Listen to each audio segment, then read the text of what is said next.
You are about to listen to Upon the Rock broadcast with Pastor Lauren Shakir of Foundation of the World Church. It is our prayer that each teaching will help build a godly foundation in your life. Please be sure to visit the church website at thefoundedworld.org for further information about this ministry and to view more teachings. Now, here is today's message.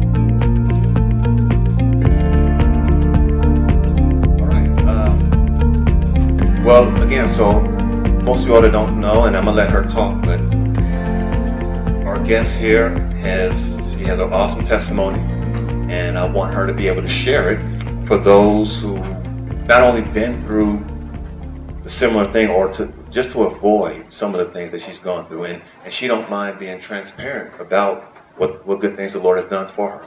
So, amen again from Miss Sheryl Allen. So we're gonna go ahead and get started. Do you mind just telling a little bit about yourself or what happened? Okay. So I am Sheryl Allen. I attend World Changers Church International. All right. So I am Sheryl Allen. I attend World Changers Church International. There, just a little bit about me. I oversee a ministry called Prestige, where we go out to the strip clubs and areas that are highly populated with prostitution. And we minister to the ladies. We show love, compassion, never condemn. Then I also assist with a support group for those who've been sexually abused on Thursday nights from 7 to 9. So some of the ladies are here with me today.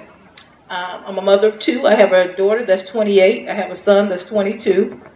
I actually work with your wife, Dee, at Verizon Wireless. That's right. And that's how this kind of came about. Yeah, it did. So down to earth. And so I just have a few questions here, and I know you're going to answer just about everything we talked about before, but so why are you here? What happened? What made you, what good things the Lord has done for you in terms of your life? Okay. So, He's done great things. So, for you all that don't know, I was sexually abused starting at the age of 6, and it was by the babysitter's son. So my mom and the babysitter would go out on weekends. And my mom I didn't stay with my mom, but she would just come and, get me every so often. But my mom was an alcoholic. And so when she would leave, he would abuse me. And I can remember him watching pornography, different things like that. And I remember one day I said, I don't want to stay.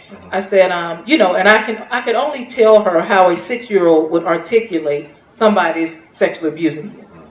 So she was like, she doesn't know what she's talking about. This is what she told his mom. And at that point, she continued to go on, and the abuse continued. And this is your cousin? Is that your? No, the babysitter's son. Okay, mm-hmm. Okay. This particular incident was the babysitter's son. Okay. So it went from there, and that happened probably for about 2 years, from ages 6 to 8. How did you feel when you said you were 6 years old, you told your mom, mm-hmm. and she said, what did she say? That I didn't know what I was doing. Did she know you? How did that make you feel? Well, I would feel like she didn't trust me, but most of all, she did not protect me. At that point, I think it is a mother's job to protect her, her child. But I had to understand now that, she was an alcoholic, so she did what alcoholics do, but she had her own issues and concerns that she was dealing with at that time. Mm-hmm. Okay. And we're going to get into this, I don't want to just jump ahead, but why do you think that she didn't believe you? Or why would a mother, because when you say, like most mothers will go to hell and back for their children. If they say anything remotely like that, it's almost like those are fighting words for any mothers that will say the same thing, right? Mm-hmm. So why would you think your mother wouldn't protect you like that? I think that maybe it had happened to my mom, but I think that she was codependent upon alcohol at that point. So her mind was as of an alcoholic. Okay. It's not that she's a bad person. She just didn't make healthy choices. Right. Would you agree that hurt people then? Absolutely. Yeah. Because you just said something. You said, well, she was abused. And sometimes we, I guess, kind of take in that pain and just feel like if I survived it, my child will probably can survive it. And I think that families sweep it under the rug. Mm-hmm. We don't want anybody to know. And it can go on for years and years and years. But until you deal with it, you can't be whole. You can't be complete. You know, you truly can't be the authentic person God has created you to be. Right. How did this affect your relationships with other men? Okay. Well, so for me, you know, I was promiscuous. But then it was times that I would just not have sex for years. And I thought it was just me being, you know, just trying to refrain from having sex until, you know, I get married. But no, that wasn't it. That wasn't it. It was because of the abuse. My daughter's 28. And, you know, a lot of people don't know my daughter's father is a pimp, even currently. Okay. You know, I was never a prostitute. Right. You know, but I would connect to guys who were just not good. Right. I mean, liars, cheaters. Why do you think that is? How come you didn't go for the quote-unquote good guy or... Because I didn't know I was good at that point. Okay. Did you feel devalued at any point? It is a devaluing thing, and you feel like, I don't feel like, why me? But you feel like, you know, you're rejected. You know, you feel like maybe you're not good enough, or, you know, just a lot of different things, or you just feel like that's what you deserve. Right. But it's not. It's not. And somehow you kind of believe that this is just how my life is. To a point, but like my family, I come from a background of family that have, the men are just highly lustful. Like, till it's just sickening, to be honest with you. And they're abusive. Okay. They were abusive, physically and verbally, you know, to their wives. So I came from a background where I saw all type of things. Okay. You know, but I knew that, like in my heart, I never wanted that for myself. Right. Do you think it was some type of generational curse? Absolutely. That came in your family? And where do you think it may have stemmed from? It probably my grandfather. Grandfather? Talk about that. What? My grandfather was the man that, you know, he owned property and money, and, you know, he had a lot of stuff, but he was very abusive. A cheater, a liar. You know, but at that point, I guess my grandmother felt like if he took care of home, then it didn't matter. You know, we have kids outside of the marriage. You know, and his sons did the same thing. So it was almost like a settling with your grandmother of this is how life is, and as long as everything is taken care of, it's okay. And my grandmother would use the Bible to defend it. You know, she how would use the Bible to defend she would just show love. I mean, it was kind of, I guess, amazing, but kind of crazy. Yeah, it is. You know, she would invite even the women that had kids by her. She'll feed them. You know, she'll just say, God said love. But I mean, it's the line there, right, you know. Right. Yeah, there's boundaries. I mean, come on now. You can choke somebody out a little bit. But you have to, I mean, the Bible talks about speak the truth in love, but there is a point where you can say, I'm not going to settle for this, you know. In cases like that, the Bible, you know, talks about very clearly that it gives you ways out when it comes to a marriage if you're being abused, if you're being, you know, cheated on. And so do you think your grandmother was just maybe out of fear, just stayed in the relationship, or what do you think? I think she stayed there because she thought that was the church thing. That was the church thing to do. And so religion, apart from relationship, can be a bad example. Okay. It can destroy you, right? So growing up, before, I know you have victory now, how long and during that process of you growing up, what were some of the things we talked before, you said something about authority. You didn't like authority. Why was that? Well, I struggled with people in authority.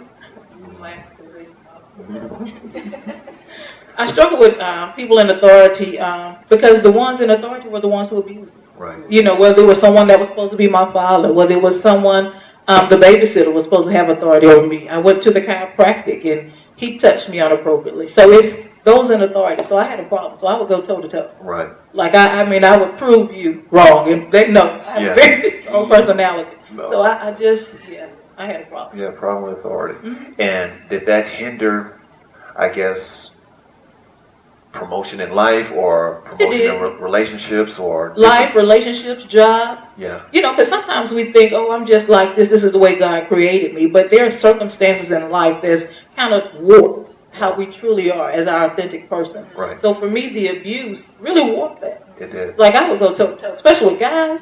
Oh, I would go toe-to-toe. I would. Because I just felt like, nobody's going to take advantage of me again. Exactly. And I was going to make sure of that. And so, by I guess, I'm going to use the word rebellion. And, I don't mean it that you had that spirit of rebellion. But do you think, because of that abuse, it kind of opened the door for other, like you said, wrestling with authority, just other disobedient things that kind of get you to stay. Well, people that would see it from the outside would see it as rebellion because they didn't know me. They didn't know my hurts, they didn't know my pains, and they didn't know my struggles. But until, when they got to know me, now they saw why this was like the way it was. So when did you realize you had total healing? Well, let me just say this. It began, we had a program at our job called The Journey. And so I said, well, let me just join. I'm just curious, just want to see what they're talking about. And so I joined this journey. They only selected certain employees, and they connected you with a partner or a mentor. Okay. So when we had like a get to know you, the question was, who are you? And so, I was looking around and I was like, that's Rick, but when they were talking, I was seeing my assistant directors talk about how their mom was on drugs and she gave them up for adoption. And I was like, wait a minute now, this ain't what I signed up for. Right. But I really knew in my heart God was trying to do something with me. Right. And so as that went on, they did this exercise about telling about your childhood. Okay. And so at the ministry that I oversee at the church, I went and started that and did that little exercise. And when I did it, and people began to talk about their issues, and it went on, and then I said, okay, God is trying to really heal me. Okay. And so while you were healing others, it seemed like God was healing me. Okay. He was revealing areas in my life that I needed healing. And I think, and I don't mean to stop you there, but I think that's where a lot of people miss it because they feel as though that I have to have gained victory first before I can tell somebody else. And sometimes your victory is in your transparency. The more you can talk about it, is more deliverance that comes as a result of that. So. But I also believe that for me, I could see totally that healing was in my servanthood. Okay. So a lot of times we serve, and I've been guilty, we saying, I want to get paid, I'm putting the time in. But it's not about that. You said healing is in your servanthood. Because that's where mine started and came from. Yeah. And so as a result, my first lady, she saw that I was hurting, and she sent me to this place called Reclaim. It was in Florida. And it was an intensive. And she sent me by myself. So it was like, I was like, well, how am I going to tell her no? That I'm not going to go. So, I went, and it was very intensive. Yeah. I really had to dig deep about things that just were related to me. And it made me see why I act the way I act, why I say what I say, why I do what I do, and why I respond the way I do. And I learned that there were so many triggers that would trigger me to say things or do things, or make me feel like I'm back at that same place of where abuse took place. What are some of the triggers at that time? Like for me, my pet peeve, I can't stand a liar. Oh my God. A liar. That just really takes me over the edge. Because for me, lies kill, steal, and destroy. Okay. And lies is what got us to this place. And had we been honest in the beginning, like the family's been honest, it wouldn't have took me 40 years to be free. Okay. So I feel like lies rob you of your freedom. So anytime you encounter anybody who lies, automatically you had a wall. Okay. I'm mentally logged out. Okay. What are some of the other triggers? You said something about the lust. Lust. Okay. Yeah. Like, just, you can tell when a guy's lustful. That just really turns me off. It makes me sick on the stomach. Right. Because to me, lust will never, it will molest, it will rape. Right. It's like it's never satisfied. Right. You understand what I'm saying? So it will do someone harm. Right. And so it's certain things that you don't look at on TV if it has certain things like that. Yeah, I can't watch movies that have rape in it. Or, right. A lot of killing. And I just can't watch that. Right. You said something about the smell of a trigger. Yeah. So me and my boss were at a Marshall's one day. Okay. And so we went in, and so this guy was laying up on the counter, like, kind of leaned back, looking at watches. And so we went around that way, and I got very sick. And he had this grease. I don't know if you remember grease called Crown Royal. Yes. We know about that. Yeah. Well, the babysitter's son used Crown Royal. That was a trigger for me. So I had to go outside. And she was like, are you all right? And I said, yeah. Because she knows. I've shared with my job about, things I've went through. Right. And so I said, well, that's the trigger. I said, he has on this grease, and I'm just sick, to my stomach. And so I couldn't even go back in. Right. You know, so I just waited for her in the car. But that's a trigger. That's a trigger.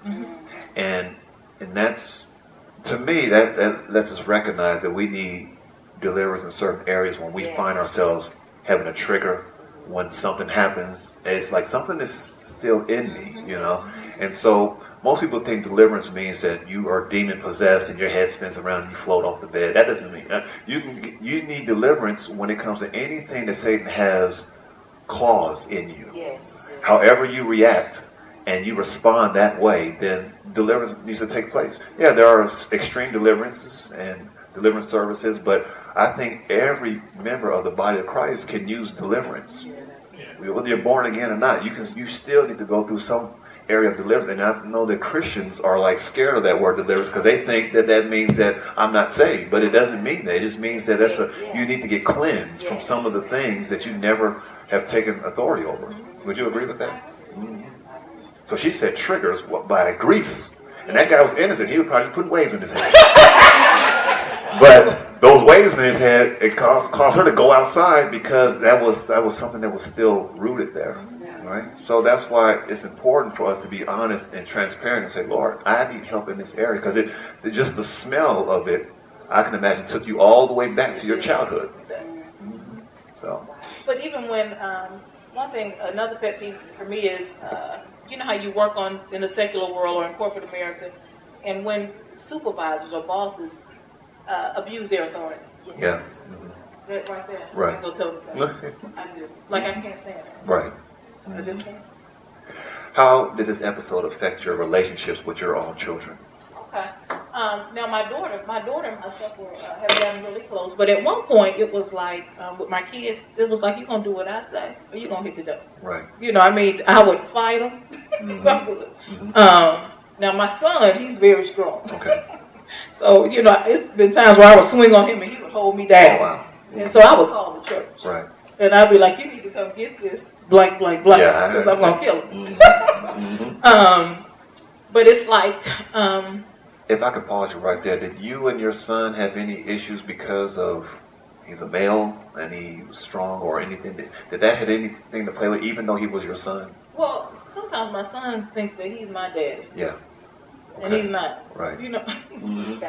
So that would be it, or just not doing what I said do. Right. I mean, it can be something so small. And I would just lose it on him. You lose it.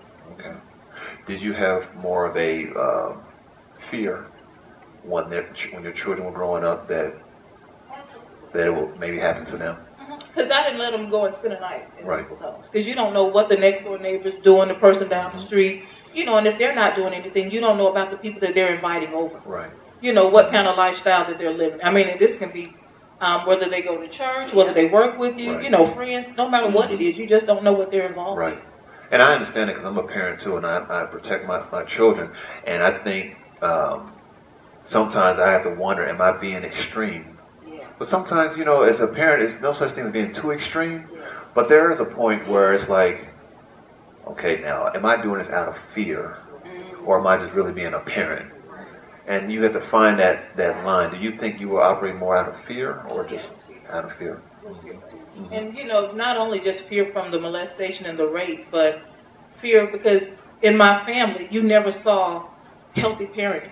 Okay. So I didn't have healthy parenting, and, you know, then the fear of the molestation and the rape. Right. Now, talk about your family. You were saying about how your grandfather was this, and all of these males in your family were extremely lustful. And what was that relationship between your mom and your grandfather? Well, my grandfather wasn't my mom's dad. That was, this is a long story, but so my dad, or who is supposed to be my dad, it's just really weird because the man that my mom was married to, that was my granddad was his dad. But what happened was I would go to like events, or my family would have something, and we would be around a table, and they'll make jokes about my aunt them that I'm their sister.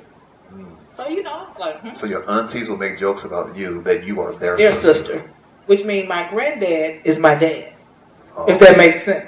So I was like, So I asked my mom, and she was just really ticked off. And so I said, well, lady, it's not that deep. You know, he's dead. You know, And if it has happened, there's nothing I can do about it. Because I'm grown and he's dead. So your mother would get ticked off if you Yeah. asked that question To her. to her. And, Is it because she would say, well, that's why she didn't like us being around this side of the family. Okay. And I told her, I said, y'all got so many skeletons. Like, Right. it's okay now. You know what I'm saying? But then when I found out, I asked the guy. And so he said, what happened was he had made a pass at me. He had tried to stick his hand up my shorts. And we were driving one day. And so I pulled over, called the police. And so they came. And so then when I called his girlfriend, because I was on my way to take him to his girlfriend's house, she was like that. Her daughter told her that he did it to her. And I said, you don't believe your daughter? right? And so we went to court, and it was just crazy, like a circus. We went to court in downtown Atlanta, and he was like that he wasn't my dad, that his father was my dad, that his father raped my mother, and that's how I came about. Wow. So I was like, okay. So I went and asked my mom, and again, she went off saying she was going to sue people, and I was like, lady, it's really not that deep. Right. I just wanted the truth, And so to this day, I can't tell you if he is or if he isn't. Okay. It would make sense, though, because there's just certain things. Even though I would work, he would pay every bill I had. Like, he would just, do things for me that he wouldn't do for other anybody people. else. Yeah. Okay. And so it would make sense if he was. And I can remember when I was pregnant with my son, he was very ill. Okay.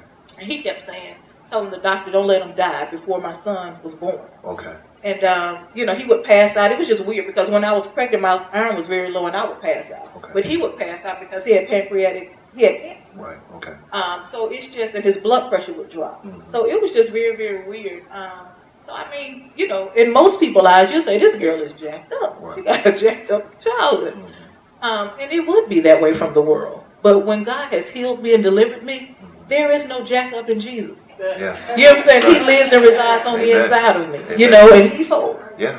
See, because when we look at you now, we see an overcomer. We see someone who's victorious. It's like when you look at you, you can never tell that you've been through that horrific episode in your life. But obviously, God has healed you to such a point where you can talk about it and have, deliverance in your mouth for everybody else. So that's awesome. So you said the babysitter molested you. Was that the only person? No. At age 11, I had a cousin. I was down at my grandparents' house, and he would sneak in the room and put his hand in my underwear. And I remember that night that he did it, and I started yelling for my grandfather. And my grandfather got up, got his gun, and he was going to kill him. Mm-hmm. And my grandmother begged him. She said, just let him go, let him go. Mm-hmm. And it's so recent that my oldest sister that lives out in Michigan told me that he did the same thing to her, that he molested her. And so at that point, I really got angry. Right. Because I just don't think anybody has the right to take anything from me. Right. You understand what I'm saying? If I don't lay it down, just like Jesus, right, then you don't have a right to take it. Right. Yeah.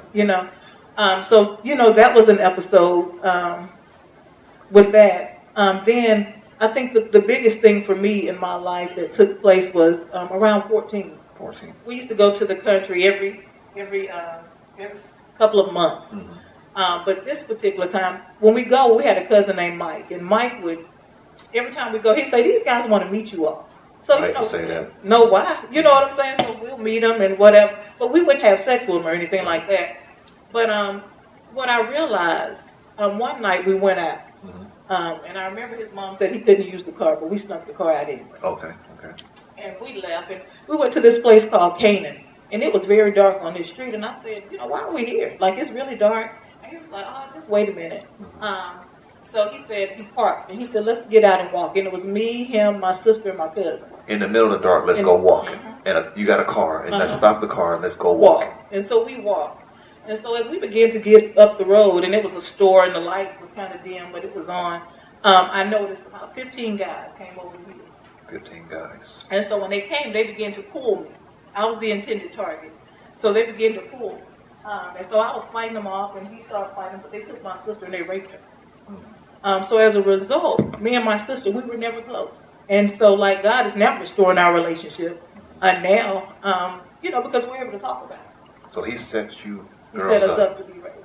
So really, when he had, what I understand from when I went to Reclaim was, he was really grooming us for that time to be raped. But that's an evil person. Right. Why would a cousin do that? I mean, you said, so the grandfather potentially probably release a sexual perverse demon in the bloodline, and as a result, all the males have that. Did you say a lot of the males, or just about all the males in your family on that side? A very lustful. Very lustful. I mean, abusive to their wives. Mm-hmm. And so, why would he set you all up to do that? And what do you do when you see him? Or well, he's passed on. He's passed. Okay. You know, but what I began to understand was my cousin was undercover homosexual. Oh, okay. So him getting the guys, you know, I guess that really just made his ego, or just fed his ego. And so, it was a painful thing because, no doubt I never wanted that to happen to my sister. Right. You know?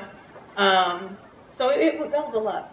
That was a lot. That was a lot. Because as a cousin or authority figure or an older cousin, you would think you're supposed to protect your younger cousins. I mean, even with siblings, if you're the oldest, nobody has to tell you, but you have to just look out for your younger siblings. And Absolutely. so for that to, set you all up to be abused, forgive me, but that's demonic. It is. But again, that's someone who is supposed to have authority over us, who's supposed to watch after us. Right. So, okay, so you already talked about that. I think, okay, so what goes through your head when you would see that cousin before he passed? Did you ever see him after that episode? Not after I've gotten healed. Okay.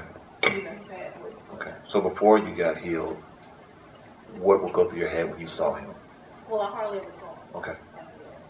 I hardly ever saw him. Okay. All right. Is there any people in your family that you have can't be around, or anybody in your family before you got healed that will cause those certain triggers, or what would happen when you would see your other male cousins or family members that were? Well, one of my cousins, for some reason, he started coming to our family reunion. Now, he's not even on this side of the family, but he would show up. Okay. And this has been like the last 2 years. And so when he came, we were like, why is he here? Mm-hmm. And so my aunt is like, go out, that's your cousin. And I said, no, that's Ricky the rapist. Ricky the rapist. Nobody wants to be around Ricky the rapist. Mm-hmm. That's true. Okay. And he would be like, trying to have a conversation. And I'm like, dude, are you really serious? Right. Yeah. Because there's nothing to talk about. Yeah.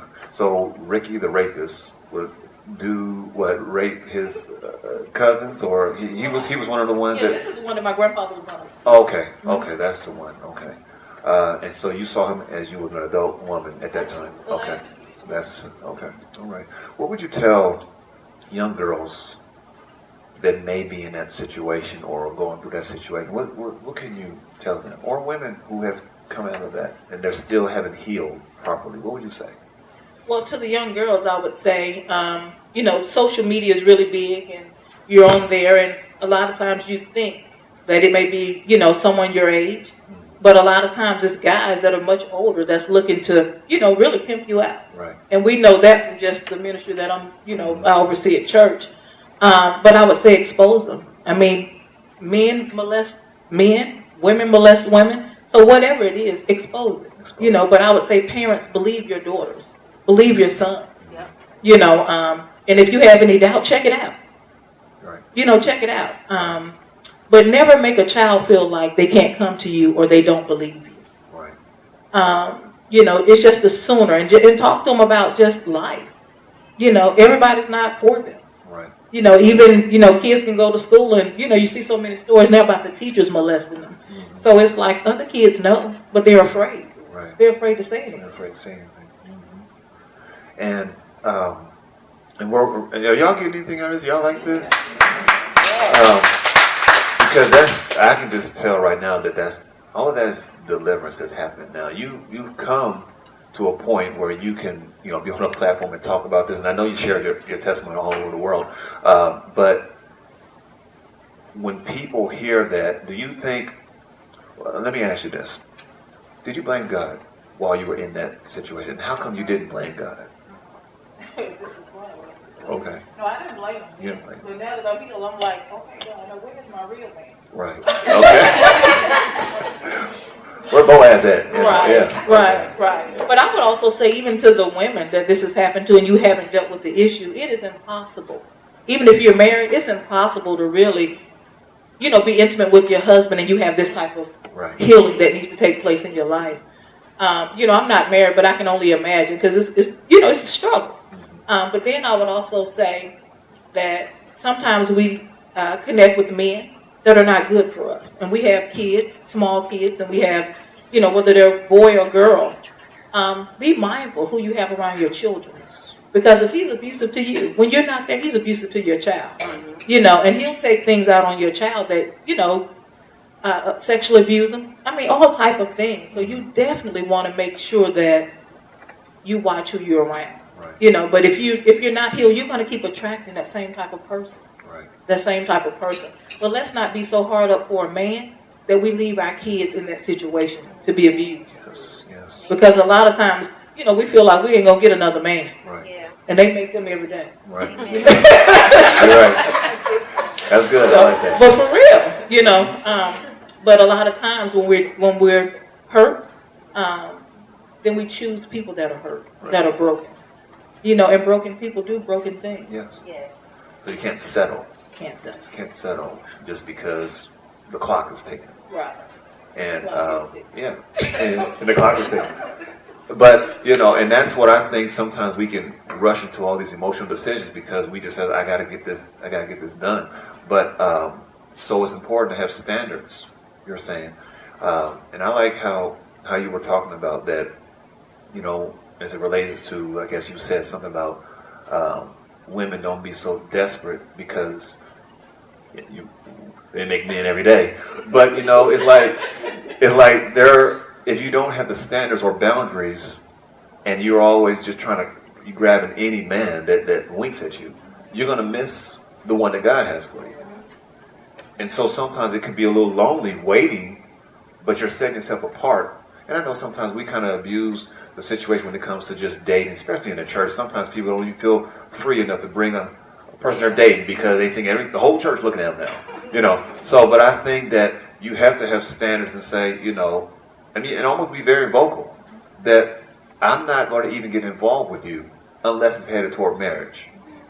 Because if you come out that from the beginning, maybe you will run off some of those quote unquote Snoop Dogs, So you gotta have some kind of boundaries. Would you agree? And not only that, I agree, but I also have experienced. How we'll say, "Oh, a girl don't need her father. A girl does need her father." I mean, I don't care what anybody says. She needs her father, and because I didn't have a healthy, role model as a father, right, and really don't know who he is, right. So I never had that. But let me just tell you how good God is, and I know He don't like me doing this, but I'm gonna do it. So on the end, these are my two adopted parents. They adopted me. Okay. And y'all give them a hand.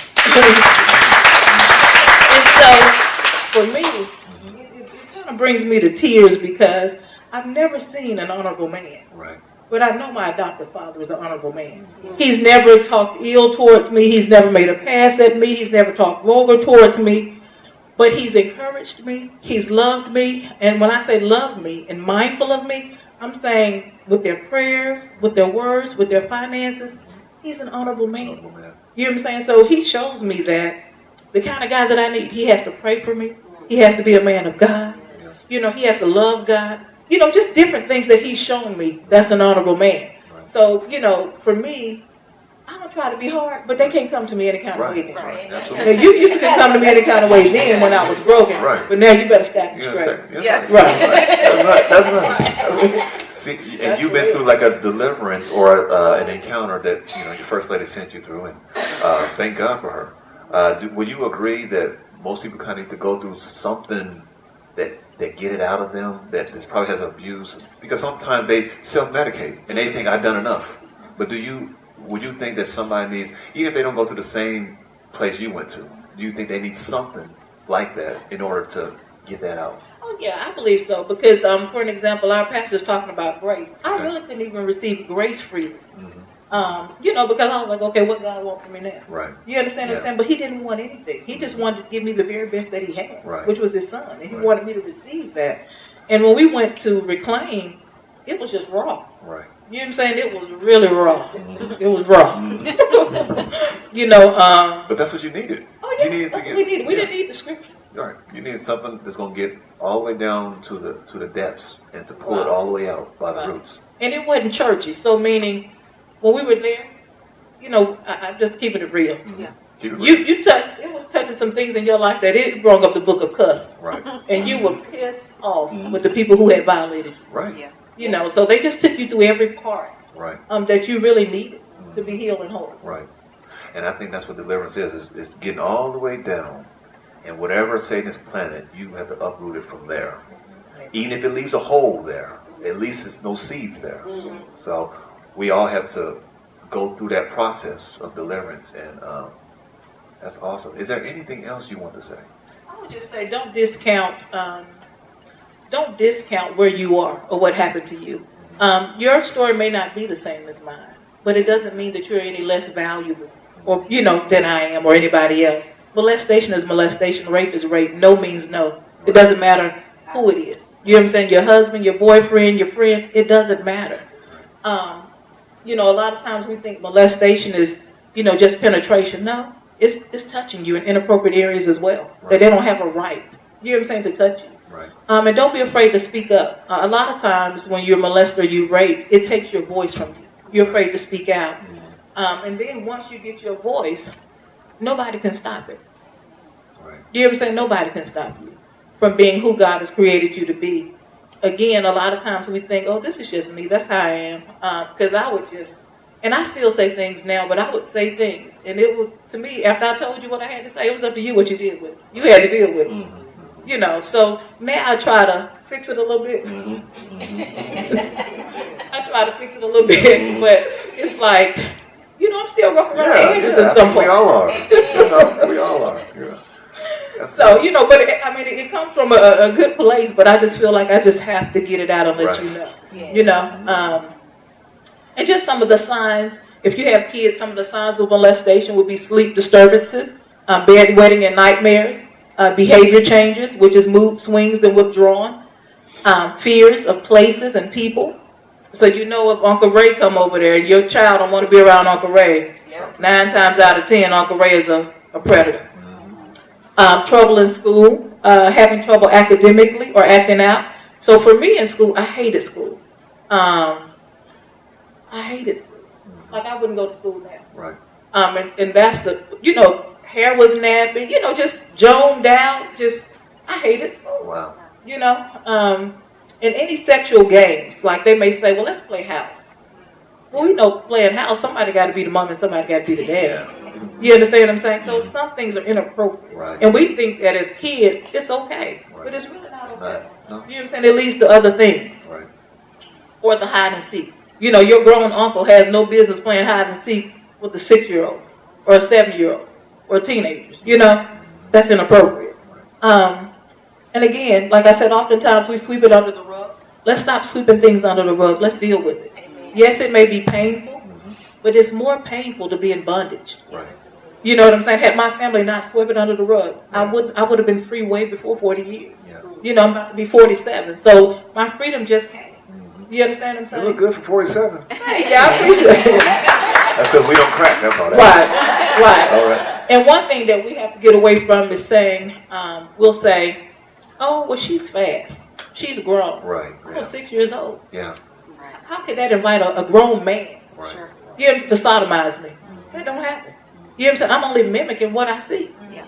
You understand what I'm saying? So we have to recognize and stop putting these little things that we just say because somebody else says it. Right. We have to stop doing that because you cause hurt and you cause pain in areas of people's lives that it shouldn't be. Right. It really shouldn't be. You know, even with the relationship with my mom, God is, you know, restoring it, but it's still challenging. Because sometimes I'm like, lady, you really need to find you a senior citizens activity because you're getting on my nerve. Just for real. And it's some things that she does that I don't like. Because even though I'm your daughter, it's different from when I was a child. Right. So I'm an adult now, so you have to treat me like an adult. You understand what I'm saying? But there's things that she does at times that I just really don't like. Right. You know, but I know it's a process, so I have to be patient. But I would say that God knows what we need when we need it. Mm-hmm. So like for me, when he sent my adoptive parents, he knew that they would be the ones to help love me, to even try to love my family. Right. You know what I'm saying? Because we got some jacked up stuff going on in that family. But God specializes in restoration. He delivers, he heals, he set free. The only way you would not get set free or delivered is if you don't receive it or you don't want it. Amen. Please say that again. Say that one more time. Well, the only way you wouldn't get it is if you don't want it. Amen. You have to want it. You have to. It's so much freedom that I feel being on the other side. Was it painful to get me there? Yeah. And some days it's still painful. Dealing with some things that I have to deal with. But I just say, be free. Be your authentic self. Let God show you who you really are.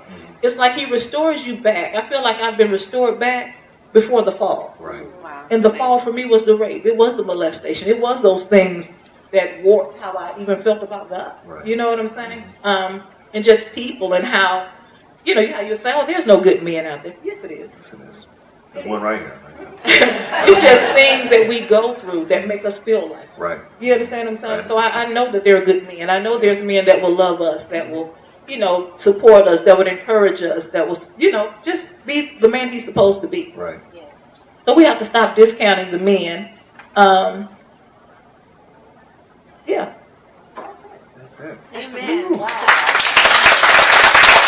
We got about 5 minutes. I want to open the floor for any questions at all. Anything that I try to get as many questions as I can so that you all can kind of, get an idea. Do you mind if we open the floor? Okay. Does anybody have any questions, anything they want to, okay, Miss Shawnee, do you mind just handing that to her? Or we can have somebody. I think it's, I'm sorry. I just want to say you're courageous. We share some of the same story. So when you went to reclaim and you say you were restored, what about the forgiveness? Do you struggle with that or? Okay.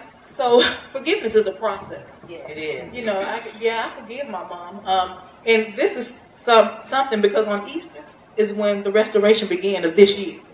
Like I would say, okay, I'm going to do it, and I don't do it. I'm going to do it, I don't do it. Or then I'd be like, it'd be every reason why I didn't want to restore the relationship. Like she said this, she got on my nerves, this lady keep calling me, she worried me, Right. But when he did it, what I had to do was, one is he used what was near and dear to my heart, which was prestige. Okay. And I had to really come that way Right. with my mom. But then he told me to assure her that it wasn't her fault, that I loved her and I forgave her. Okay. Now that's hard. Yeah. That's hard. So it's just a process. It's just slow steps. I can't tell you every day I'm gonna want to talk to my mom because I ain't. I can't tell you every weekend I'm gonna want to go out with my mom because I don't. That's just for real. Right. But it is a process, and God has to really, continue to deal with my heart about forgiveness with my mom. Because, that's a lot when you feel like somebody has raped you and molested you. I've had to tell my mom that all 3 of her daughters have been raped and molested. Wow.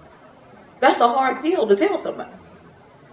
But it's a process. So I would say don't rush it. Don't get discouraged if, you may not say what she thinks you should say.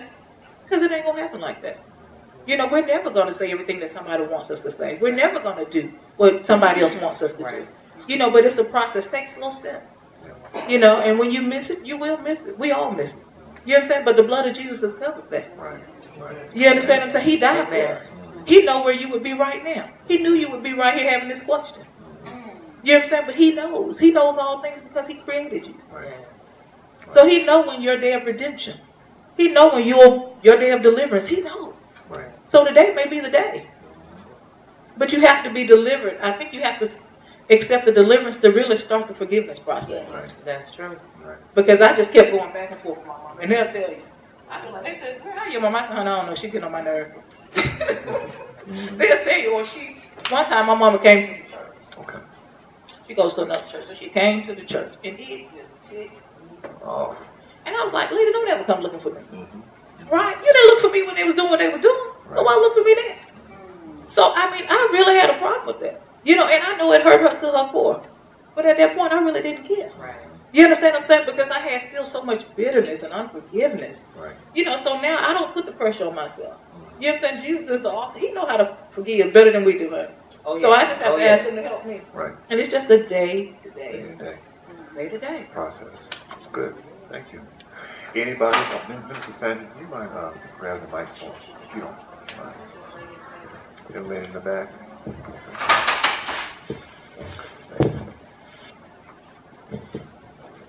Hi. I just wanted to ask you, when you went to the place where they helped you restore yourself, what was the name of the place? Reclaim.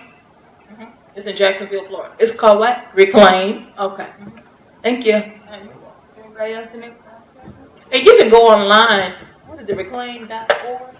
Reclaim.org. And you can see videos. You know, just give you some information about it. How you doing? I'm good. So you mentioned the importance of having a father and having an honorable father. I have 2 daughters, and I just wanted to know, what are some things that, other than praying for you and encouraging you and things of that nature, what are some of the small things that your father did for you to help you heal and to help you get your identity as a woman and as a woman of God? What are some of the things, some more things that he did? Well, my adopted father, because, you know, like I said, I don't know who my father is, but the main thing is love. He shows me authentic love. He doesn't want anything from me. You understand what I'm saying? He just looks to help me be a better person. I don't think to be honest with you, I don't think God could have given me a better father. And he's not my biological father, but he loves me like I'm his biological daughter. You know, I would say support your girls. Love is just the biggest thing. Love never fails. It's long-suffering. It's kind. Love never fails. And it won't fail. Love your daughters. You know, don't make it where they have to go outside and look for somebody to love them. Nobody will be able to love your daughters better than you. Amen. That's right. Nobody will. And I'm just learning that because I know how he loves me. You know, if I hadn't called, she'd say, your dad said, has our daughter called? So, you know, but they support me in everything. Like, they support me in the things of God that's important to me. I've never had that. I've never had that even in a relationship with a guy. You know what I'm saying?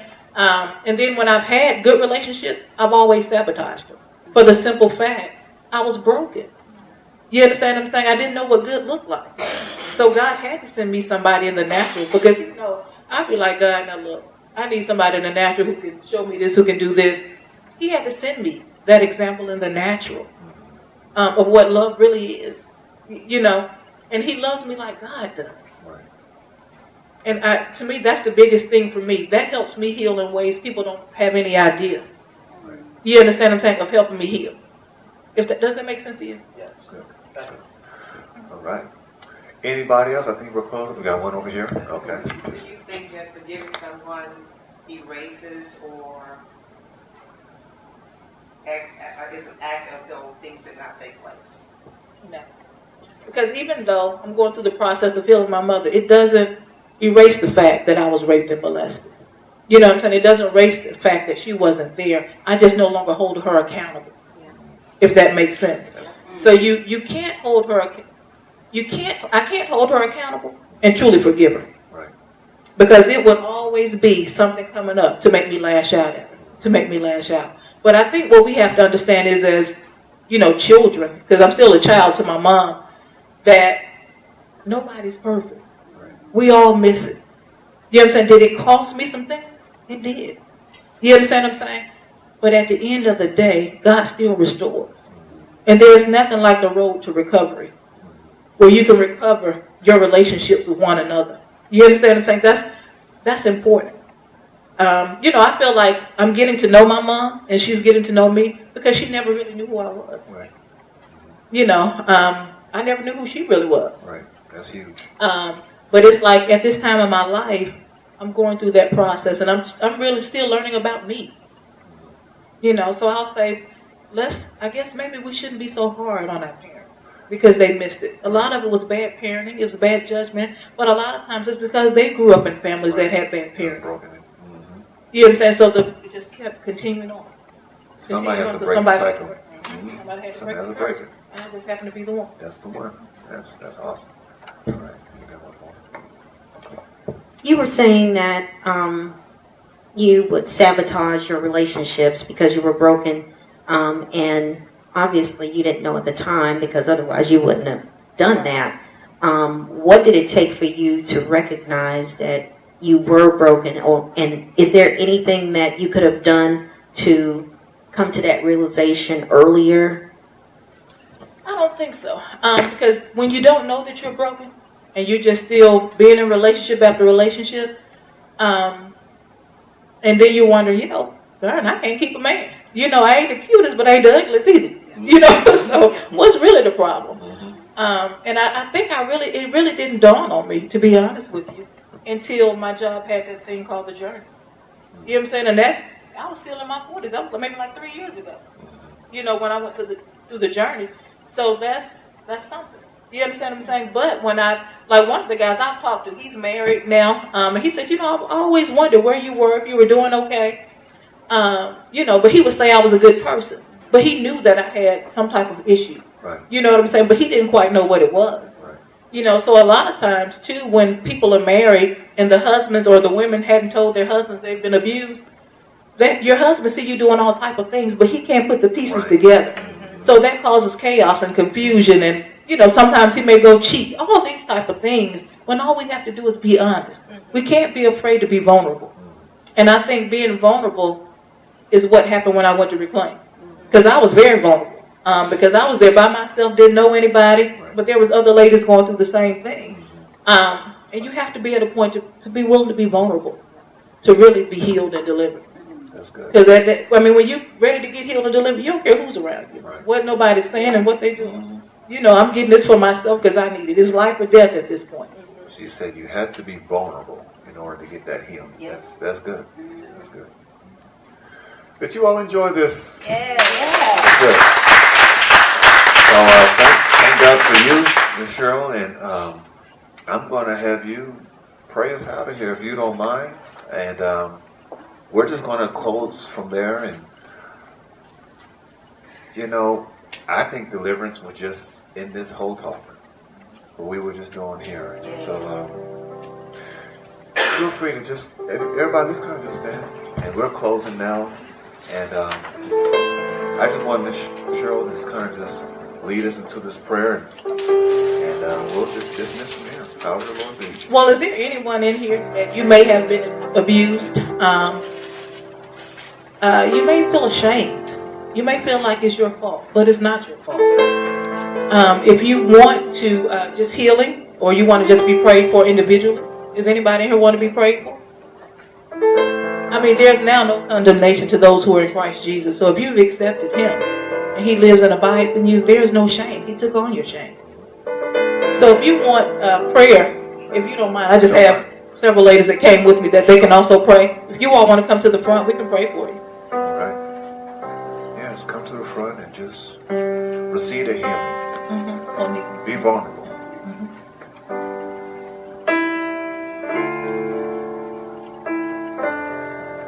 And those of you all that said your seat, just line up in front of intercede the and ladies, pray. and then and today see yourself as a new person. Amen. Everything that I've shared, you may say, well, someone may say, well, she's damaged goods. There's no damaged goods in Christ. That's right. The last time I checked, when I accepted Him and He came to live in me, He was whole. He was complete. Right. And He wants nothing less from me. That's right. He wants nothing less for you That's right. than to be healed and complete and delivered. So it's okay. So we're just We're going gonna to pray take for this you. time. Yeah. Does anybody else want prayer for anything? The day you hear my voice, harden not your hearts. We have a few more minutes as you all can help us intercede as deliverance is taking place.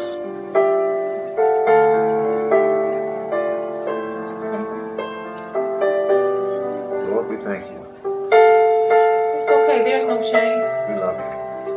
We all dealt with the same thing. We love you, Lord. So, one is not greater than the other. That's right. We are our sister's keeper, and we're supposed to help.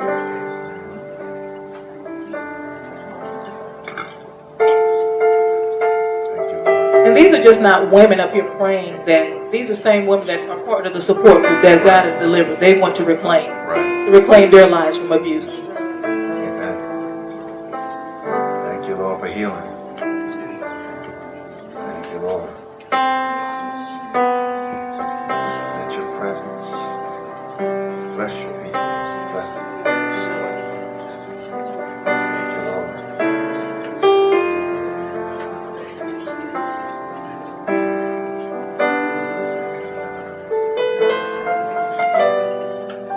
I want to pray for you quick.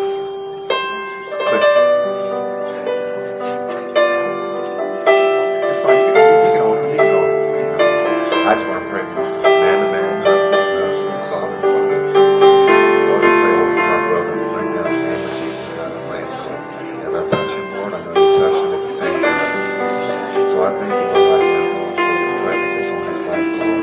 That he protects his good stuff. He protects his all feathers and father feathers.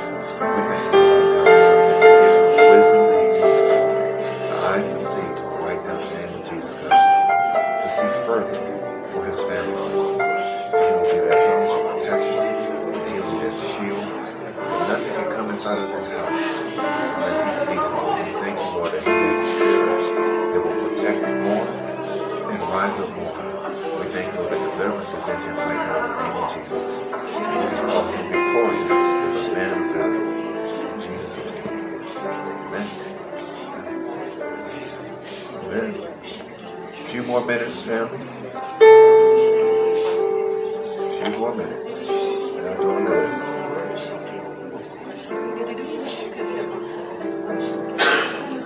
Let deliverance flow.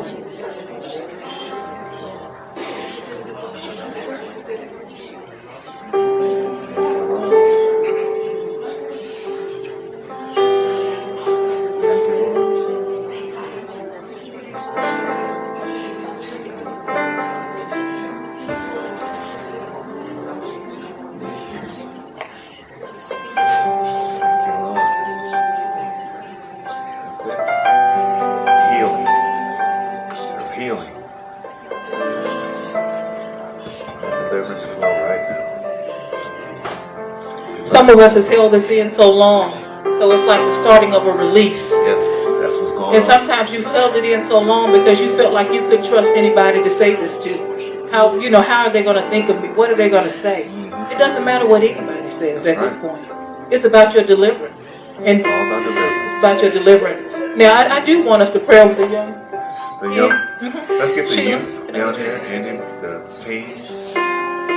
Because sometimes we go to school and we hook up with people Yes, that we shouldn't be connected to. if you don't mind, yeah, And man. when we connect with these people, we just don't know the spirits that they bring. We just want to cover children. Let's bring everybody under 18. We speak victory over you Yeah. now, in Jesus' name. Okay, got some over here. I think you got that. I'm going to pray with you again. I pray for him. Pray for him.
nothing better to do than to be in your presence, Lord.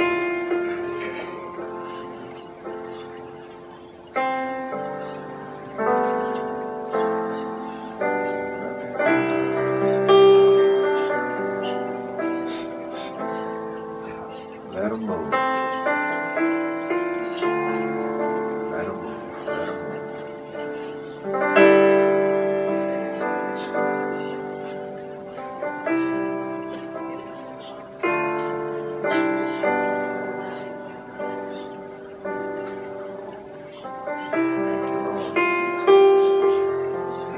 There's healing flowing right now. There's healing. Things that have been holding us down for years are being broken in this moment, right now. Shackles are breaking. Shackles are breaking now. Break the chains, Lord. Break the chains. Break the chains. You've been holding it for too long. It's too heavy for you. Let it go. Let it go. Let it go. Let it go. Let it go. Let it go. In this moment, let it go. Drop it. It's too heavy for you. It's too heavy for you. Break it. Break it. Thank you, Lord. Break it. Thank you, Lord. Thank you, Lord. He's healing. He's uprooting it from the roots. From the roots. Healing. Healing is flowing now. Healing is flowing now. Healing is flowing now. Thank you, Lord. His presence. His presence. There's a cleansing going on now. Cleansing. Things are going to work when you go back home. It's going to be different. You're going to see it clearer now. You will see it clearer.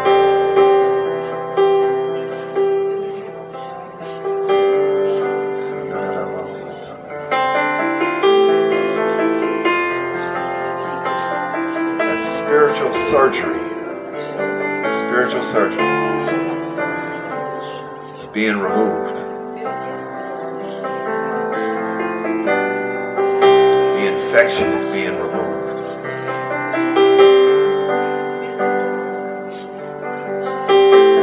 The wrong seeds are being removed.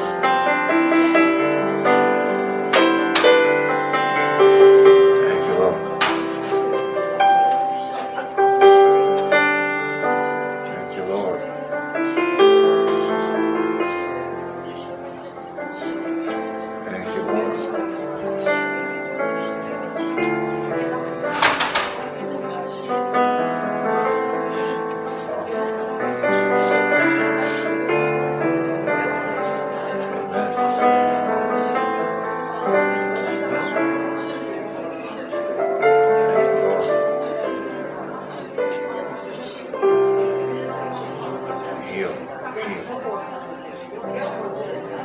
Healing flow right now in Jesus' name. That healing flow.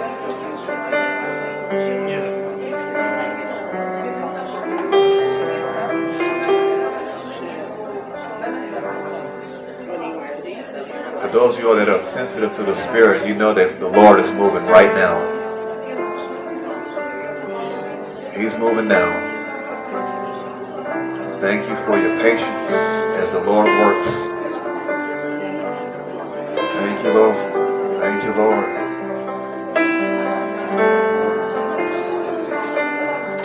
The pieces are being placed back together right now. In this moment. In this moment. Thank you, Lord.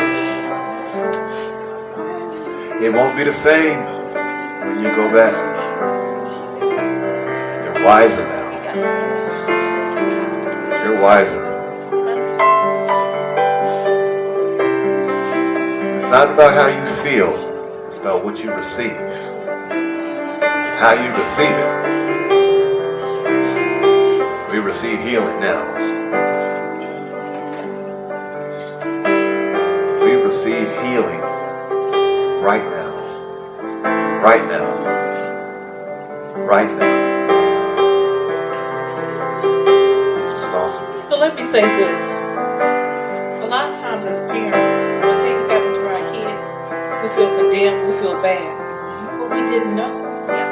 We didn't know. So I think us as children, we have to stop holding our parents so accountable for things. You know, Jesus died for them to be free as well. He died for their deliverance. He died for their mistakes. Right. You know, he's the only one that makes all things known. But at the end of the day, I believe today was your receiving day. Yeah. Amen. If you didn't receive this because you didn't want it. You know, but it was here if you wanted it. That's right. You know, so I would just say, you know, those that serve, continue to serve. Don't despise small beginnings. God has great things for your ministry. And you continue to do what God has called you to do. Don't look to the left or the right. God has given every man their own portion. So what he may have given somebody else, he may not give it to you. But he knows what he's called you to do. So he knows on the platform, people will be healed and delivered and saved. Right. And above all things, that's what he wants. Amen. He got it. Amen. Amen. Amen. Y'all give her a hand. This was awesome. Lord Jesus, I thank you, Lord, for this time. Lord, I thank you, Lord, for my sister. Lord, I thank you, Lord, for everything you have done in this moment, Lord. Now as we leave this place but not your presence, Lord, let the healing remain. Allow us not to go back like a dog returns to its vomit. We uproot every single seed that Satan is trying to plant in our lives. We thank you for the deliverance that's made available right now. In Jesus' name, we love you, Lord. Amen. If you want to dismiss, hug somebody. This was awesome. Thank you for listening to Upon the Rock broadcast. If you enjoyed this message, please visit the church website at thefoundedworld.org for a free download. Also, please be sure to share this message with your family and friends on social media sites to help spread the word of God. Have a great week.